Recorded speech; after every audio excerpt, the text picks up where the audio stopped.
जय हिंद दोस्तों, मैं हूं अनूप और आप सब लोग देख रहे हैं ग्लोबल कॉन्फ्लिक्ट। तो दोस्तों आज के डिफेंस अपडेट सीरीज के वीडियो में आप लोगों को जिन महत्वपूर्ण अपडेटों के बारे में बताऊंगा उनमें यूएस आर्मी का नया short range air defence system से शुरू करके यूके द्वारा खरीदे जाने वाले नया चिनूक हेलीकॉप्टर और ऑस्ट्रेलिया द्वारा खरीदे जाने वाले MQ-9B रीपर ड्रोनों से शुरू करके जापानीज एयरफोर्स के फाइटर एयरक्राफ्टों के हादसा तक शामिल है। तो डिटेल में इन विषयों के बारे में जानने के लिए वीडियो के आखिर तक बने रहिए और चैनल को सब्सक्राइब और वीडियो को लाइक जरूर कीजिए। तो दोस्तों अमेरिकी आर्मी के 10th army air missile defence command के अंतर्गत 5th बैटालियन और 4th एयर डिफेंस रेजिमेंट जो कि जर्मनी में तैनात है, उन्हें पहली बार की तरह mobile short range air defence सिस्टमों को डिलीवर किया गया। इवन ये ऐसा पहला बैटालियन बना जिनके द्वारा इस तरीके के इक्विपमेंटों का टेस्ट इक्विपमेंटों को रिसीव और इसे डिप्लॉयमेंट भी किया गया। दोस्तों ये mobile short range air defence system असल में स्ट्राइकर A1 व्हीकल के ऊपर एग्जिस्टिंग गन, मिसाइल, रॉकेट और सेंसर्स के साथ डिप्लॉय किया गया है और ये यूएस आर्मी के कई सारे मॉडर्नाइजेशन प्लान में से सबसे नवीनतम अपग्रेडेशन है और इस तरीके के मिसाइलों का इस्तेमाल शॉर्ट रेंज में अनमैन एरियल व्हीकल, हेलीकॉप्टर जैसे इक्विपमेंटों को मार गिराने के लिए किया जा सकता है। दोस्तों अमेरिका की तरफ से बनाया हुआ इन मिसाइलों को रशिया के पैंसर एस मिसाइल सिस्टम जैसे ही सिमिलर सिस्टमों के तहत देखा जा रहा है, जबकि पैंसर एस सिस्टम जहाँ पे ट्रक माउंटेड और ट्रैक माउंटेड व्हीकल दोनों के ऊपर ही है, तो वहीं पे अमेरिका के इन सिस्टमों को स्ट्राइकर A1 व्हीकल मतलब एक 8x8 के व्हीकलों के ऊपर इंस्टॉल किया गया है।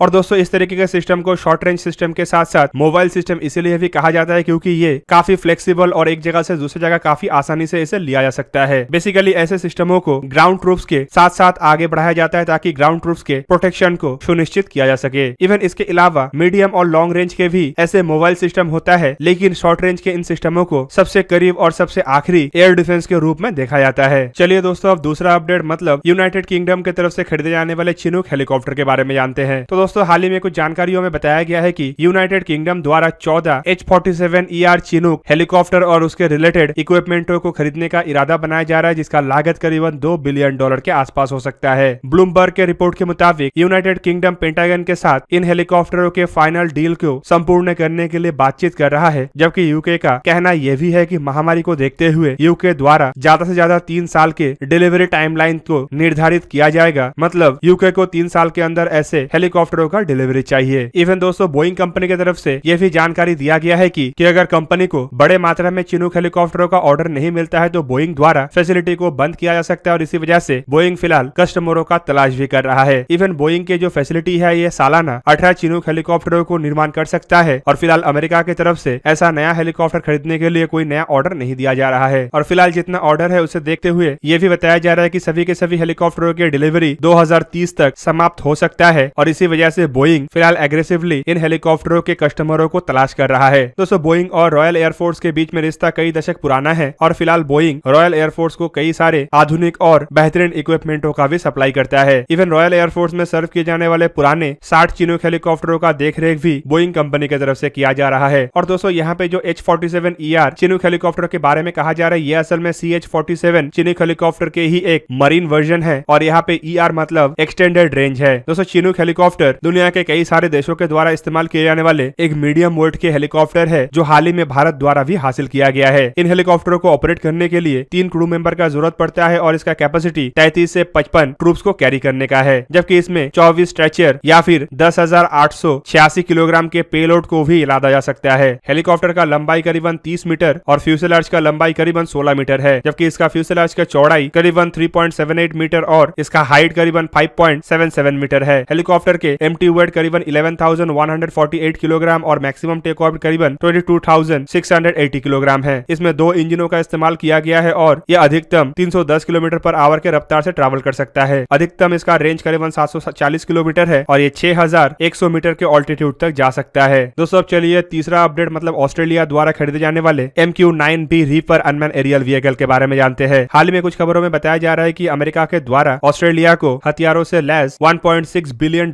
के लागत के MQ-9B ड्रोन बेचने का अप्रूवल दे दिया गया है। तो दोस्तों ऑस्ट्रेलिया के तरफ से करीबन 12 हथियारों से तैनात MQ-9B reaper unman aerial vehicle, 15 Raytheon multi spectral targeting system D, electro optical infrared sensor, 16 lynx AN/APY 8 synthetic aperture radar, 15 रोटम intelligence system, 36 embedded global positioning system और इंटरनल नेविगेशन सिस्टमों को खरीदने के लिए एक रिक्वेस्ट को जारी किया गया था, जबकि इसके साथ साथ अमेरिका के द्वारा द्वारा जो हथियारों की बिक्री के अप्रूवल दिया गया है, इनमें जिन हथियारों को शामिल किया गया है उनमें 6 KMU 572 joint direct attack ammunition tail kit जो 500 पाउंड के बॉम्ब को कैरी कर सकेगा, 4 MXU 650 एयरफॉल्ट ग्रुप जो कि 500 पाउंड के पीबुए एमुनिशन को कैरी कर सकेगा, जबकि इसके अलावा 7 MXU 1006 एयरफॉल्ट ग्रुप जो कि 250 पाउंड पीबुए बॉम्ब के लिए है, 4 MAU और 4 MAU 209 कंप्यूटर कंट्रोल ग्रुप जो कि 250 पाउंड और 500 पाउंड के पीबुए बॉम्ब को कैरी करता है, जबकि इसके अलावा FMU 139 12 MK82 general purpose bomb और 5 high bandwidth compact telemetry module भी शामिल है। दोस्तों कुल मिला के इन हथियारों का सेल ऑस्ट्रेलिया के आर्म फोर्सेस के लिए एक बहुत ही इंपॉर्टेंट घटना है, क्योंकि इससे ऑस्ट्रेलिया अपने फोर्सेस को खाली मजबूत नहीं कर पाएगा बल्कि हाल ही के दिनों में जिस तरीके का सिक्योरिटी थ्रेट है उससे भी लड़ने के लिए अपने आप को सक्षम बना पाएगा। दोस्तों चलिए वीडियो का चौथा अपडेट मतलब ब्राजीलियन एयरफोर्स के लिए बनाए जाने वाले नया अनमैन एरियल व्हीकल के बारे में जानते हैं। हाल ही में कुछ खबरों में बताया जा रहा है कि ब्राजील की कंपनी एम्ब्रियर की तरफ से ब्राजीलियन एयरफोर्स के लिए अनमैन एरियल व्हीकल को बनाने का प्रस्ताव को स्वीकार किया गया और इसके लिए कल के दिन ब्राजीलियन एयरफोर्स और एम्ब्रेरा के बीच में एक समझौता भी हुआ है, जबकि इससे पहले एक MOU भी हो चुका था जिसके तहत कंपनी द्वारा यह स्टडी करना था कि अनमैन एरियल व्हीकलों को निर्माण करने के लिए कंपनी के पास कितना कैपेबिलिटी है और कब तक कंपनी कौन कौन सा रिसोर्स के मदद से ऐसे अनमैन एरियल व्हीकलों का निर्माण कर पाएगा। इसके अलावा MOU के तहत रिसर्च एंड डेवलपमेंट के साथ साथ डिजाइन और डेवलपमेंट के कॉन्सेप्ट को भी रखा गया था। दोस्तों एम्ब्रेरा कंपनी को दक्षिण अमेरिकी देशों में सबसे बड़े एरोस्पेस कंपनी के रूप में भी देखा जाता है और ऐसे समय जब पूरा दुनिया अनमैन एरियल व्हीकल के डेवलपमेंट के तरफ आगे बढ़ रहा है तो ब्राजील के ये कंपनी भी इस मार्केट को अपने हाथ से जाने नहीं देना चाहता है। दोस्तों आने वाले दौर में माना जाता है कि अनमैन एरियल व्हीकल एक महत्वपूर्ण भूमिका निभाएगा और किसी भी लड़ाई का रूप बदलने का समर्थ रखेगा। कुल मिला के इन्हीं कारणों की वजह से ब्राजील अब खुद के लिए अनमैन एरियल व्हीकलों को खरीदने की जगह में खुद के ही कंपनी द्वारा बनाने के प्रयास की तरफ आगे बढ़ रहा है। दोस्तों अब चलिए वीडियो का सबसे आखिरी अपडेट मतलब जापानीज एयरफोर्स के एयरक्राफ्टों के हवा में टकराने के घटना के बारे में जानते हैं। 22 अप्रैल के दिन जापान के वेस्टर्न सेक्टर में जापानीज सेल्फ डिफेंस फोर्स के 2 F2 एयरक्राफ्ट एक दूसरे के सामने आ गए और रिपोर्टों के मुताबिक दोनों एयरक्राफ्टों का टकराव भी हुआ। दोस्तों ये दोनों एयरक्राफ्ट सुजुकी एयरवेज में तैनात थे और रिपोर्टों में यह भी दावा किया जा रहा है कि शाम के 3:05 में ये टकराव होने के बाद दोनों एयरक्राफ्ट लगभग 1 घंटे के बाद बेस में रिटर्न भी हुए। एयरक्राफ्टों में सवार पायलट और फोटोग्राफर को इस हादसे में कोई भी इंजरी नहीं हुआ। इवन दोस्तों रिपोर्टों में यह भी बताया जा रहा है कि दोनों एयरक्राफ्टों में से एक एयरक्राफ्ट के 2 पार्ट एयरक्राफ्ट से अलग भी हो गए और जमीन में भी गिर गए, लेकिन दोनों पार्टों को रेस्क्यू करना संभव नहीं हो पाया। इवन ये भी जानकारी दिया गया है कि जमीन में भी कोई हताहत का अब तक कोई खबर नहीं है। दोस्तों रिपोर्टों में यह भी बताया जा रहा है कि ये जो 2 एयरक्राफ्ट था ये असल में एक F2V